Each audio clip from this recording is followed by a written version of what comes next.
artistoon ija ummataati ija fagoo laaltee daftee waa hubattu kennaa uummatiin artiin tasabaati masakamuun qabdu lugaa namaatiin hojiin artistoota afaanii fi aadaa seenaa fi siyaasa uummata barsiisu.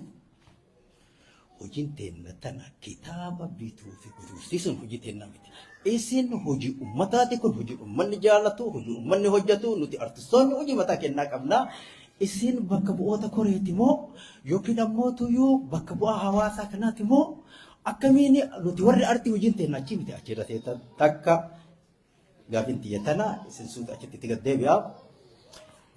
Jawaar kubbaa bute lammaa harkaan ga'e lammaan butte gara abiyyi dha'e abiy rukute kubbaa goolii teenna dha'e.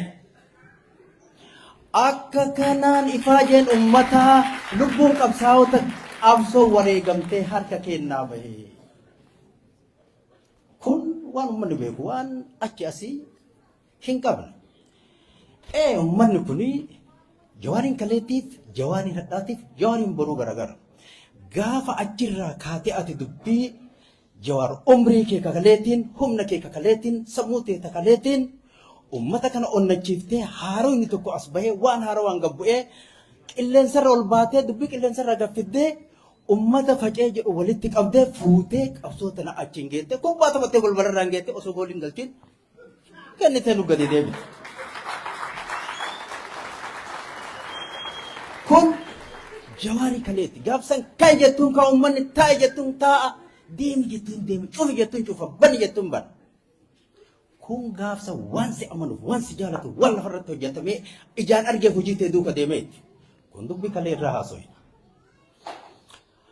Akkas yeroo ta'u ifaajeen uummataa suni dhiigni qabsaa'ota akkasitti lafatti badee suni har'a jaratuu namni kuni kana godhee sana godhee wanni jedhamu hin jiru. Namni qabsoo ta'e na balleesse gaafa sanillee gaafa holomuniyaa galma holomuniyaatti jara kana masaayitanii nutti fiddanii gaafa girmaa waliin akkanuma nu dura teettan qabsoo uummanni Oromoo harka 90 ol fide Oromaaraan argitees harka 90 booda ay dhufe malee dhiiga ummataatiin kan bakka sana gahe akkamitti kana ta'a osoo qotee hin facaafatin akkamitti namni albee fudhatee ooluu namaa dhufa gaafa an jedhee dubbadhe gaafa holomuniyaa kana booda wanni hundiinuu harka jirtin dhiiga ummataa kanaaf isintu itti gaafatamaa lakkaa jee dubbadhee ture gaafsan namni viidiyoo san of keessaa qabdan tokko tokko hin beeytan gaafa san gaafa galma holomuniyaa amma ummanni Oromoo tokko hundeen isaa tokko rakkoon isaa tokko ummanni ammoo tuyyuu tokkummaan isaa sibiilarra jaba namni ummata Oromoo dhamaase isin hoogganoota dhaabbota dabbalee miseensa wanti dhiiga ummanni Oromoo fidatee harkaan gahe gabrummatti nu deebisee hoogganoota dhaabbota ofii keessanii dhiiga ummataati waan harka keessan gahe waliin deemtanii wayin deemtanii ummatan deemuu dadhabdanii kisaaraa ofii keessanii booftanii ummatallee kasaarsitanii warra dhufaaf gabdaarutti gadi deemtan hojii akka kanaa kana obboleen Joon nama guddaa nama jabaa gaafa inni duraa dhufe obboleen Joon jennaan dhagaamu kan socho'a gaafa 91 namni hunduu yaadattanii gaafa sana akka dubbiin isaanii suni gaafa ummanni moonatti dachee gad deebi'eeti waan lama nu harkaa taate. Kanaaf takka warri ummata gabrummaa keessa naqe isini malee warri tokkummaa dhabe isini malee ummata Oromootii miti ummanni Oromoo tokkummaa qaba. Ummanni ammoo bilisummaa ofii dhiigaan fidee isinitti kenne ofii waliin deemtanii wal jala deemtanii dhimma ummanni isinii kennan deemuu dadhabdanii ammoo har'a ebalu sana godhe ebalu kana kuni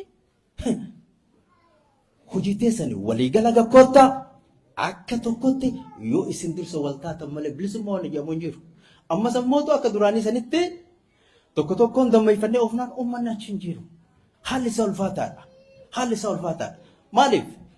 Nuti nama ol baasuuf gabbuusuuf hojiin teenna. Yookiin tokko ol buusu tokko gabbuusu miti. Bilisummaa ofiiti, walabummaa ofiiti, birmadummaa ofiiti. Uummanni keenya kan itti qabsaa ture bilisummaadha, walabummaa, birmadummaadha. Kana gaafa inni gahe ooftanii balbala angoo geettan takka to'atu utaaltanii sun achuma lafatti Itoophiyaa jettan. Gaafa duramaa Itoophiyaa jettanii eegalin gaafuma duraa eegalamu. Kun uummata Oromoo qoraan godhanii erga oliin gahan Itoophiyaa jechuun hin danda'amu. Gaafa duraa nama jabaa akkamitti dhumate. maqaa Oromootiin, maqaa Oromiyaatiin, maqaa bilisummaatiin, maqaa walabummaatiin isin duwwaa miti nuti uummata keenya onnee hidhachiifne surrii hidhachiifne wanni isin duuka hiriirsine bilisummaa ofiitiif mirga biyya ofiitiif akka biyya ofiitiif gonfachiisuufi malee akka nama ol aangootti ol haa ba'uuf gabboo ofii miti hojiin ta'e. Gaafiin uummata Oromoo takkattiin isii hin deebine. Takkattiin isii hin deebine bakka san irraa hin sochoone. Dhengatti dhufee balbala irra ga'e Oromiyaa walabamtee argame hin argamne. Oromiyaa yoo fedhe uummanni yoo filatte gara Oromiyaa keessatti jiraate yoo fedhe jiraate yoo fedhe biyya ofii argate akkuma Eertiraa suni jechuun yoo mirga uummataaf kenname sun uummanni murteeffata. Achuu hin geenne. Afaan uummata Oromoo deebi'e hin deebine. Finfinneen tanamni irratti dhumaa dhufe deebite hin deebine. Maaltu wayyoo maaltu siqe? Maali faayidaan nu argan? Sababa keessanii kun hundi isaa sababa keessanii uummanni du'u hin oolu hidhamuu hin oolu arrasitti jira. Qabsoo hundeen dheertuu keessi isii fagoo haa taatu malatti hayni irraa tuqamte garuu haga uummanni Oromoo orga cabee kaasee halkan tokko rafne guyyaatti kun ta'een deemsa bara dheeraa waggaa 60 irra wareegaa ture. Bilisummaan isaa takka ta'e harka isaa hin geenne. Kanaadha ima deemaa jirra jechuudha. Kana rakkoo teessan fiddanii akkamitti mariif dhiyaata? Mariif hin dhiyaatamu kun rakkoo teessan hiikkachuu kan danda'u isin rakkinni hoogganoota irra jira, dhaabota irra jira, waliin hin dhaabbattan. Kanaafuu uummata Oromoo bira hin jiru kun gaafiin isin bira jirti gaafii seessan san.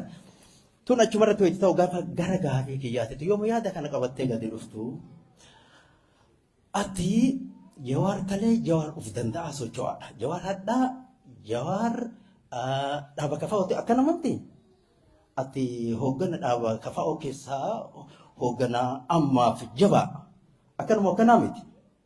Hooggana kafaa'oo deemi akkanayyuu Jawaar